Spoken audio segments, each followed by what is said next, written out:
నమస్తే welcome to AP23 news. ఇక ప్రత్యక్ష రాజకీయాలకు దూరంగా ఉన్న మెగాస్టార్ చిరంజీవి చేసిన వ్యాఖ్యలు ఇప్పుడు తెలుగు రాష్ట్రాల్లో హాట్ టాపిక్ గా మారాయి. రాష్ట్ర విభజన తర్వాత చిరంజీవి రాజకీయాలకు దూరంగా ఉంటున్నారు. అనేక సందర్భాల్లో చిరంజీవి రాజకీయ రీఎంట్రీ గురించి చర్చ జరిగినా ఆయన ఎక్కడా స్పందించలేదు. 2024 ఎన్నికల్లో మాత్రం జనసేన పార్టీకి ఫండ్ ఇవ్వడంతో పాటు తన తమ్ముడు పవన్ కళ్యాణ్ కు మద్దతు ఉంటుందని అన్నారు. కూటమి ప్రభుత్వం అధికారంలోకి వచ్చాక మోడీతో కలిసి పవన్ కళ్యాణ్ ప్రమాణ స్వీకారంలో పాల్గొన్నారు. ఎన్నికల్లో గెలిచి ఇంటికి వచ్చిన పవన్ కళ్యాణ్ కు మెగా ఫ్యామిలీ గ్రాండ్ గా స్వాగతం పలికింది. ఆ తర్వాత బీజేపీ చిరంజీవిని తమతో కలిసి వచ్చేలా ప్రయత్నాలు కొనసాగించిన ప్రత్యక్ష రాజకీయాలపై చిరంజీవి ఎక్కడా స్పందించలేదు. నిన్న ఒక మూవీ ఫంక్షన్ లో మెగాస్టార్ మాటలు ఇప్పుడు హాట్ టాపిక్ గా మారాయి. ప్రజారాజ్యం పార్టీయే జనసేనగా రూపాంతరం చెందిందన్న ఆయన జై జనసేన నినాదంతో మరొక్కసారి రాజకీయ ఎంట్రీ ఇస్తారని వార్తలు తెర మీదకి వస్తున్నాయి. ఇటీవల వైసీపీ రాజ్యసభ ఎంపీ విజయసాయిరెడ్డి రాజ్యసభకు రాజీనామా చేయడంతో చిరంజీవిని బీజేపీలో జాయిన్ చేసుకొని రాజ్యసభకు పంపిస్తారని రాజకీయ వర్గాల్లో చర్చ జరుగుతున్న వేళ జనసేన తరపున ఆయన రాజ్యసభకు వెళతారా అనే కొత్త అంశం తన మీదకు వచ్చింది. అయితే ఇప్పుడు చిరంజీవి ఏం మాట్లాడారనేది ఒకసారి చూద్దాం. ఈయన కరాటే రాజుగారు అంటారు. ఈయన 17 ఏళ్ళు అయిపోయినాము కదా. ఆ టైంలో నాతో పరిచయం, ప్రజారాజ్యంలో ఆయన ఉండి ఆయన ఒక రాజకీయగా జై జై జై జనసేన, ప్రజారాజ్యం మారిపోయింది.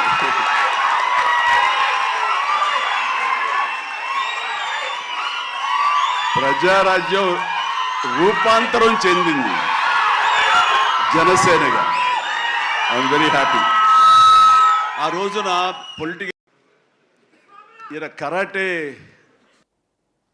రైట్. ఇక మనం చూస్తున్నాము చిరంజీవి చేసిన వ్యాఖ్యలు ప్రజారాజ్యం రూపాంతరం చెంది జనసేనగా మారిందని చెప్పి జై జనసేన అని కూడా అక్కడ చిరంజీవి అన్నట్టుగా తెలుస్తోంది. ఇక ఇదే అంశానికి సంబంధించి మరిన్ని వివరాలు అందించడానికి మా ప్రతినిధి రాజేష్ లైవ్ లో సిద్ధంగా ఉన్నారు. రాజేష్, చెప్పండి, ప్రత్యక్ష రాజకీయాలకు దూరంగా ఉన్న మెగాస్టార్ చిరంజీవి చేసిన వ్యాఖ్యలు ఇప్పుడు తెలుగు రాష్ట్రాల్లో హాట్ టాపిక్ గా మారాయి. దీనికి సంబంధించి డీటెయిల్స్ ఏంటి అంటే ప్రజలు ఏమనుకుంటున్నారు అంటే జనసేననే ప్రజారాజ్యం పార్టీనే జనసేనగా ఆవిర్భవించిందని చెప్పిన మాటలను బట్టి మనం అంటే చిరంజీవి మళ్ళీ రాజకీయాల్లోకి వచ్చే అవకాశం ఉందని అనుకోవచ్చా? రైట్ సుష్మా, నిన్న మెగాస్టార్ చిరంజీవి అన్న మాటలు ఇప్పుడు తెలుగు రాష్ట్రాల్లో హాట్ టాపిక్గా మారిందని చెప్పుకోవచ్చు. ఎందుకంటే ఆయన గతంలో ప్రజారాజ్యం పార్టీని పెట్టారు, తర్వాత పోటీ చేశారు. అప్పుడు ఉమ్మడి రాష్ట్రంలో దాదాపు 18% సీట్లు 18% కూడా ఆయన సీట్లు రావడం జరిగింది. అయితే తర్వాత జరిగిన పరిణామాలతో ఆయన కాంగ్రెస్ పార్టీలో విలీనం చేయడం, తర్వాత కేంద్ర మంత్రిగా కాంగ్రెస్ పార్టీ తరఫున రాజ్యసభకు వెళ్ళి అక్కడ కేంద్ర మంత్రిగా చేశారు. అయితే రాష్ట్ర విభజన జరిగిన తర్వాత కొంత ఆయన ప్రత్యక్ష రాజకీయాలకు దూరంగా ఉన్నారు. పూర్తిగా జరిగిన పరిణామాలు మొత్తం చూసిన తర్వాత పవన్ కళ్యాణ్ జనసేన పార్టీ పెట్టారు. కొంత అన్నకే వ్యతిరేకంగా పెట్టాను, తన సిద్ధాంతాలు ప్రజలకు సేవ చేయడానికి వచ్చానంటూ కూడా గతంలో అనేకసార్లు పవన్ కళ్యాణ్ కూడా చెప్పారు. రాజకీయంగా అన్నను కూడా విభేదించాను అనేసి కూడా చెప్పడం జరిగింది. అయితే ప్రత్యక్ష రాజకీయాలకు దూరంగా ఉన్న చిరంజీవి మళ్ళీ రీఎంట్రీ సినిమాలకు ఇచ్చారు. పూర్తిగా సినిమాల మీద దృష్టి పెట్టారు. ఇంకా ప్రస్తుతం ఉన్న రాజకీయాలకు సంబంధించి కూడా ఆయన కొంత దూరంగా ఉన్నారు.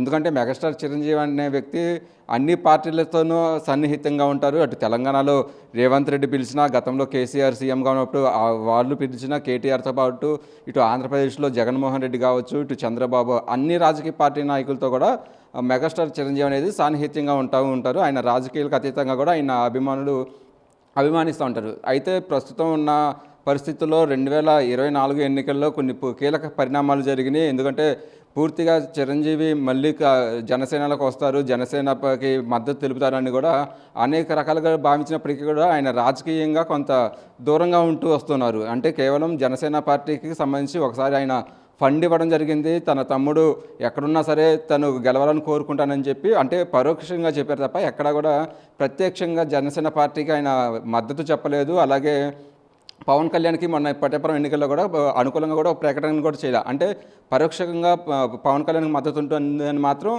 చెబుతూ వస్తున్నారు. ఇంకా అదేవిధంగా కూడా ఆయన ప్రత్యక్ష రాజకీయాలకు దూరంగా ఉన్నారు. సో ఈ పరిణామాల మధ్య పూర్తిగా 2024 ఎన్నికల తర్వాత కొంత కీలక పరిణామాలు అయితే మారుతున్నాయని చెప్పుకోవచ్చు. ఇప్పుడు ప్రస్తుతం ఆంధ్రప్రదేశ్లో బీజేపీ బలోపేతం అవ్వడానికి అనేక విధాలుగా ప్రయత్నిస్తుంది. ఎందుకంటే కూటమి ప్రభుత్వం ఏర్పడింది, దానికి బీజేపీకి జనసేన పార్టీ మద్దతుగా ఉంది. అంటే ఈ రెండు పార్టీలు కూడా టీడీపీతో పొత్తు కంటే ముందే బీజేపీ జనసేన పొత్తు కుదిరింది. అంటే ఆంధ్ర రాష్ట్రంలో పూర్తిగా బీజేపీ తన పాగా వేయడానికి కూడా పవన్ కళ్యాణ్ని అటు సపోర్ట్గా తీసుకుంటూ వస్తున్నారు. తర్వాత టీడీపీతో కూడా పొత్తు కుదరటం, తర్వాత కూటమి ప్రభుత్వం అధికారంలోకి రావడం, ఈ పరిణామాలు మొత్తం జరిగింది. అయితే ప్రత్యక్షంగా కూడా దక్షిణాది రాష్ట్రాల మీద స్పెషల్గా ఫోకస్ పెట్టింది బీజేపీ. దక్షిణాది రాష్ట్రాల్లో పూర్తిగా ఇప్పుడు అటు ఆంధ్ర కావచ్చు, తమిళనాడు, తెలంగాణ, కర్ణాటక రాష్ట్రాలలో బీజేపీ బలోపేతం అయ్యే విధంగా కూడా కొన్ని కీలక నిర్ణయాలు తీసుకుంటుంది. అందులో భాగంగానే ఇటు పవన్ కళ్యాణ్ని వేరే రాష్ట్రాల్లో ప్రచారం జరిగితే కూడా పవన్ కళ్యాణ్ని ఇమేజ్ని వాడుకుంటున్నారు. ఇక అంతేకాకుండా చంద్రబాబుకి చిరంజీవికి సంబంధించి కూడా పూర్తిగా ఎలాగైనా సరే బీజేపీలోకి తీసుకురావాలని కూడా అనేక విధాలుగా ప్రయత్నాలు చేశారు. ఇటీవల కాలంలోనే అటు చిరంజీవిని కొన్ని ఫంక్షన్స్కి వెళ్ళడం, అటు కిషన్ రెడ్డి సాన్నిహిత్యంగా ఉండటం, అలాగే మోడీ పాల్గొన్న ప్రోగ్రాంలో కూడా చిరంజీవి పాల్గొనడం. గతంలో అంటే జగన్మోహన్ రెడ్డి అధికారంలో ఉన్నప్పుడు కూడా అల్లూరు సీతారామరాజు విగ్రహ ఆవిష్కరణలో కూడా ప్రత్యక్షంగా చిరంజీవిని ఇన్వైట్ చేయడం మోడీ సభకు సంబంధించి. అంటే పూర్తిగా చిరంజీవికి అనేది అంత ప్రాధాన్యత ఇస్తూ వస్తుంది బీజేపీ. అంటే కేవలం రాజ్యసభకు సంబంధించి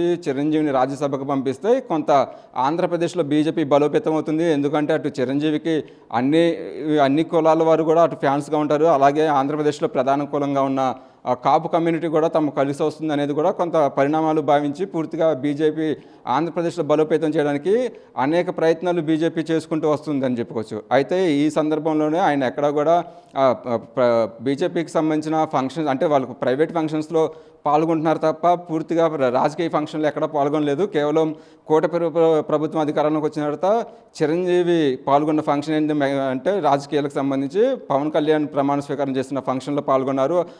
అక్కడ ఫంక్షన్లో కూడా అటు చిరంజీవికి పవన్ కళ్యాణ్కి మోదీ ఇచ్చిన ప్రాధాన్యత కూడా మనం చూసుకున్నాం. సో ఈ పరిణామాలను మొత్తం చూసుకున్న తర్వాత మళ్ళీ ఇటీవల కాలంలోనే చిరంజీవి రాజకీయ రీఎంట్రీ మీద కూడా కొన్ని చర్చ అయితే జరుగుతుంది. ఆయన మళ్ళీ ప్రత్యక్ష రాజకీయాల్లోకి వస్తారు. ఎందుకంటే ఇప్పుడు ప్రస్తుతం ఆంధ్రప్రదేశ్లో రాజ్యసభకు సంబంధించి కూడా అటు విజయసాయిరెడ్డి రాజీనామా చేశారు. అది ఈ చిరంజీవికి ఇచ్చి ఆయన బీజేపీలోకి తీసుకుంటారు. అటు కేంద్ర మంత్రిగా కూడా గతంలో కాంగ్రెస్లో పనిచేశాడు కాబట్టి ఈ అనుభవం ఉందనేది కూడా బీజేపీ అంచనా వేస్తున్నట్టు కూడా కొంత రాజకీయ మేధావులు అయితే దీని గురించి చర్చ జరిపారు. కానీ ఎక్కడా కూడా చిరంజీవి దీని మీద రెస్పాండ్ అవ్వలేదు. అటు జనసేన పార్టీ కూడా దీని మీద ఎక్కడ రెస్పాండ్ అవ్వలేదు. పూర్తిగా అయితే అటు రాజ్యసభకు సంబంధించి గతంలో కూడా 3 ఖాళీలు వైసీపీ నుంచి వచ్చిన ఖాళీలను కూడా పూర్తిగా టీడీపీ 2 అలాగే బీజేపీ 1 తీసుకుంది. ఇక రాజ్యసభకు సంబంధించి నాగబాబును కూడా పంపిస్తారని కొంత ఊహాగానాలు వచ్చినప్పటికీ కూడా కొంత ఇది పంపించలేదు. ఆయనకి ఎమ్మెల్సీ ఇచ్చి మంత్రి పదవిలోకి తీసుకుంటామంటూ కూడా కూటమి ప్రభుత్వంలో ఉన్న నాయకులు నిర్ణయం తీసుకున్నట్టుగా తెలుస్తుంది. ఇక ఈ పరిణామాలన్నీ కూడా జరుగుతున్న వేళ నేను మొన్న రీసెంట్గా విజయసాయిరెడ్డి రాజీనామా చేశారు. ఆ రాజీనామాని సంబంధించి రాజ్యసభ సీటు చిరంజీవికి ఇస్తారు. ఆయన్ని బీజేపీలో జాయిన్ చేసుకుంటారు. ఎందుకంటే అటు జనసేన పార్టీకి సంబంధించి తమ్ముడు పవన్ కళ్యాణ్ ఉన్నాడు, బీజేపీకి అన్న చిరంజీవి ఉంటే ఈ 2 పార్టీలు పొత్తులో ఉంటే 2029లో 2 పార్టీలు బలోపేతం అవుతాయి అనేది కూడా రాజకీయంగా కూడా బీజేపీ అంచనా వేస్తుందని కూడా కొంత చర్చ జరిగింది. దీని మీద అయితే చిరంజీవి ఎక్కడా కూడా రెస్పాండ్ అవ్వలేదు. అయితే నిన్న ప్రైవేటు మూవీకి సంబంధించి కూడా చిరంజీవి మాటలు ఇప్పుడు ఆసక్తిగా మారింది. ఇన్ని రోజుల తర్వాత ఆయన రాజకీయాలకు సంబంధించి ఇప్పటి వరకు కూడా ఏ పార్టీకి ఆయన మద్దతు చెప్పలేదు. ఆయన పరోక్ష రాజకీయాల్లో ఉన్నారు, పరోక్షంగా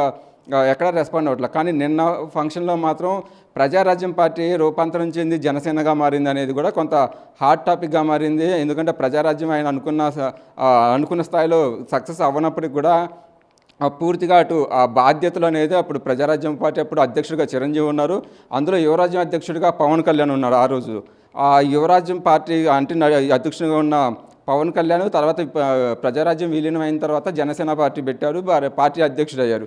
అంటే మెగాస్టార్ మాటలు పూర్తిగా చూసుకున్నట్లయితే అటు రాజకీయాలకు సంబంధించి ప్రజారాజ్యంలో తను ఏదైతే చేయలేకపోయానో అది తమ్ముడు పవన్ కళ్యాణ్ చేశాడు.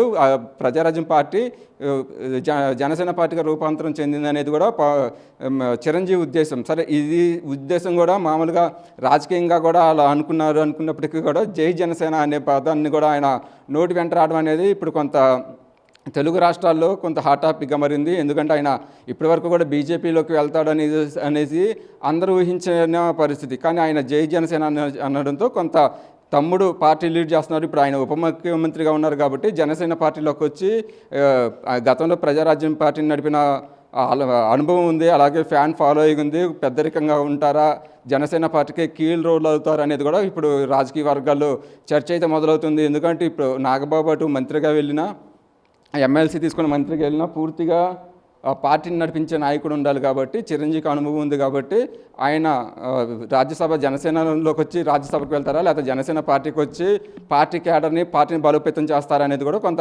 ఆసక్తిగా మారింది. పూర్తిగా అయితే నిన్న ఆయన మాటలు మాత్రం పక్కాగా ఆయన మళ్ళీ రాజకీయంగా రీఎంట్రీ ఇవ్వబోతున్నారు అనేది కూడా అని కూడా ప్రజలు భావిస్తున్నారు. వస్తే మాత్రం ఖచ్చితంగా జనసేనలోకి రావాలి, జనసేన తరపున ఆయన రాజ్యసభకు వెళ్తారా, లేకపోతే జనసేన పార్టీలోకి వచ్చి పార్టీని బలోపేతం చేస్తారా అనేది కూడా కొంత ప్రజలైతే డిస్కషన్ చేసుకుంటున్నారు. మరి ప్రత్యక్ష రాజకీయాలపై చిరంజీవి ఎలాంటి స్పందన ఇస్తారనేది కూడా వెయిట్ చేయాలి Sushma. Right, thank you Rajesh. ఇక ప్రత్యక్ష రాజకీయాలకు దూరంగా ఉన్న మెగాస్టార్ చిరంజీవి చేసిన వ్యాఖ్యలు ఇప్పుడు తెలుగు రాష్ట్రాల్లో హాట్ టాపిక్గా మారాయి. రాష్ట్ర విభజన తర్వాత చిరంజీవి రాజకీయాలకు దూరంగా ఉంటున్నారు. అనేక సందర్భాల్లో చిరంజీవి రాజకీయ రీఎంట్రీ గురించి చర్చ జరిగినా ఆయన ఎక్కడా స్పందించలేదు. 2024 ఎన్నికల్లో మాత్రం జనసేన పార్టీకి ఫండ్ ఇవ్వడంతో పాటు తన తమ్ముడు పవన్ కళ్యాణ్కు మద్దతు ఉంటుందని అన్నారు.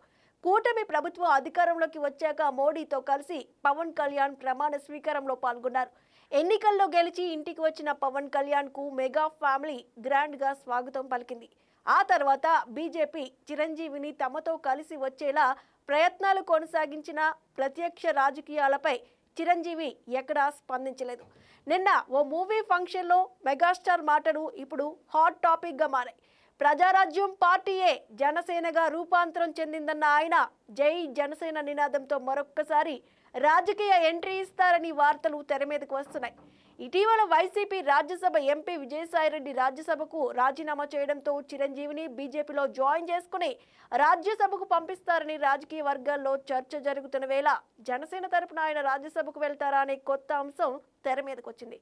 ఇదే అంశానికి సంబంధించి మరిన్ని వివరాలు అందించడానికి మా ప్రతినిధి బాజీ లైవ్ లో సిద్ధంగా ఉన్నారు. బాజీ, చెప్పండి. అంటే ఇప్పటివరకు మనం చూస్తూ ఉన్నాం, ఇప్పటివరకు ప్రత్యక్ష రాజకీయాల్లోకి తన ప్రజారాజ్యం పార్టీని విలీనం చేసిన తర్వాత చిరంజీవి వచ్చిన దాఖలాలు లేవు. అయితే పరోక్షంగా జనసేనకు సపోర్ట్ చేస్తున్నానైతే ఎలక్షన్స్ ముందు చెప్పడం జరిగింది. ఇప్పుడు రాజ్యసభ ఎంపీ విజయసాయిరెడ్డి రాజీనామాతో మళ్ళీ చిరంజీవి రీఎంట్రీ ఇవ్వనున్నారా? ఆయన ప్లేస్లో రాజ్యసభకు బీజేపీ నుంచి చిరంజీవిని పంపించాలి అనే ఆలోచనతో చాలా వరకు రాజకీయ వర్గాల్లో చర్చ నడిచింది. కానీ ఇప్పుడు ఆయన చేసిన వ్యాఖ్యలను ఏ విధంగా చూడాలి? ఒకవేళ జనసేన తరపు నుంచి ఏమైనా రాజ్యసభకు వెళ్ళే అవకాశం ఉందా? జనసేన వర్గాలు ఏమంటున్నాయి?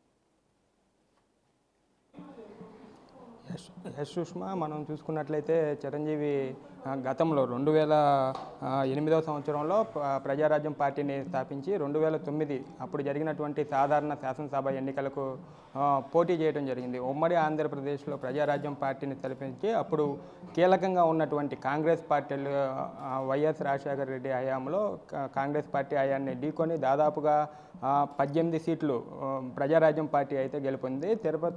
తిరుపతి నుంచి ఇటు చిరంజీవి పోటీ చేశారు. తిరుపతి నుంచి అప్పుడు పాలకొల్లు 2 నియోజకవర్గాల నుంచి చిరంజీవి పోటీ చేయగా తిరుపతిలో గెలుపొందారు. పాలకొండలో బంగారు ఉషాశ్రీ మీద దాదాపుగా 5,500 ఓట్ల తేడాతో ఓడిపోవడం జరిగింది. ఈ నేపథ్యంలో అప్పుడు ప్రజారాజ్యం పార్టీకి పవన్ కళ్యాణ్ కూడా యువరాజ్యం తరపున బాగా యువతను ప్రోత్సహించడంలో కానీ పార్టీలో కీలకంగా వ్యవహరించడంలో కానీ పవన్ కళ్యాణ్ కీలకంగా వ్యవహరించారనే చెప్పాలి. అట్లాగే ఒక పక్క నాగబాబు కూడా ప్రజారాజ్యం పార్టీని ప్రారంభించినప్పటి నుంచి కూడా తన పనులు తను చేసుకుపోయాడు. అట్లాగే పార్టీని కీలకంగా ప్రజల్లోకి తీసుకెళ్తాం, పార్టీ యొక్క మేనిఫెస్టోని ప్రకటించడం, అట్లాగే పార్టీలో కార్యకర్తలను చేర్చుకోవడంతో పాటు నాయకులను చేర్చుకోవడం కూడా నాగబాబు కూడా కీలకంగా వ్యవహరించారు. ఈ నేపథ్యంలోనే మనం చూసుకున్నట్లయితే ఇటీవల జనసేన పార్టీ కూడా అధికారంలోకి కూటమిలో ఎన్డీఏ కూటమిలోకి కలవటం, అట్లాగే జనసేన పవన్ కళ్యాణ్కి కూడా అటు బీజేపీ కానీ ఇటు తెలుగుదేశం కానీ కీలకమైన బాధ్యతలు అప్పచెప్పడంతో ఒక పక్క చిరంజీవి కూడా జనసేన వైపు ఇప్పుడు చూస్తున్నాడు. ఎందుకంటే ఇటీవల ఈయన విజయసాయిరెడ్డి పదవికి రాజీనామా చేయడంతో ఖాళీ నెలకొన్న నేపథ్యంలో ఇప్పుడు దాన్ని బీజేపీ చిరంజీవికి ఇవ్వాలని చెప్పి చూస్తున్న నేపథ్యంలో ఇటుపక్క జనసేన పార్టీ నుంచి కూడా చిరంజీవి గెలుపొందాలి ప్రారంభించాలని కూడా చూస్తున్నట్టు తెలుస్తుంది. ఈ నేపథ్యంలోనే మనం చూసుకున్నట్లయితే గతంలో ఏదైతే ఈ వచ్చినాయో బీజేపీ తరపు నుంచి ఈ కార్యక్రమాలు వచ్చినాయో అలాంటి వాటిని చెక్ పెట్టే విధంగా నిన్న చిరంజీవి చేసినటువంటి కూడా తెలుస్తున్నట్టు ఉంది సుష్మా. మొత్తానికైతే చిరంజీవి వ్యాఖ్యలు ఇప్పుడు రెండు తెలుగు రాష్ట్రాల్లో కూడా హాట్ టాపిక్గా మారాయని చెప్పుకోవాలి. అంటే ఇప్పటి వరకు పరోక్షంగా జనసేనకు తన తమ్ముడు పవన్ కళ్యాణ్కు సపోర్ట్ చేస్తున్న చిరంజీవి ఇప్పుడు జై జనసేన అని ప్రజారాజ్యం పార్టీ రూపాంతరం చెంది జనసేనగా ఆవిర్భవించిందని చెప్పడం కూడా కొంత హాట్ టాపిక్గా నడుస్తున్న చర్చ. అంటే ఇప్పుడు విజయసాయిరెడ్డి రాజీనామాతో రాజ్యసభ సీటు అనేది కూడా బీజేపీ నుంచి ఇస్తారు అని రాజకీయ వర్గాల్లో చర్చ నడిచినప్పటికీ ఇప్పుడు చిరంజీవి చేసిన వ్యాఖ్యలు చూస్తే జనసేన నుంచి రాజ్యసభకు వెళ్తారా అనే డౌట్ అయితే అందరిలోనూ రేజ్ అవుతుంది. మరి చూడాలి ఎటువంటి పరిస్థితి వస్తుంది, అంటే జనసేనకి నుంచి రాజ్యసభకు చిరంజీవి వెళ్తారా అనేది అయితే వేచి చూడాల్సిన పరిస్థితి ఉంది. ఇవి ఇప్పటివరకు ఉన్న అప్డేట్స్. మరిన్ని అప్డేట్స్ కోసం కీప్ వాచింగ్ AP23 న్యూస్.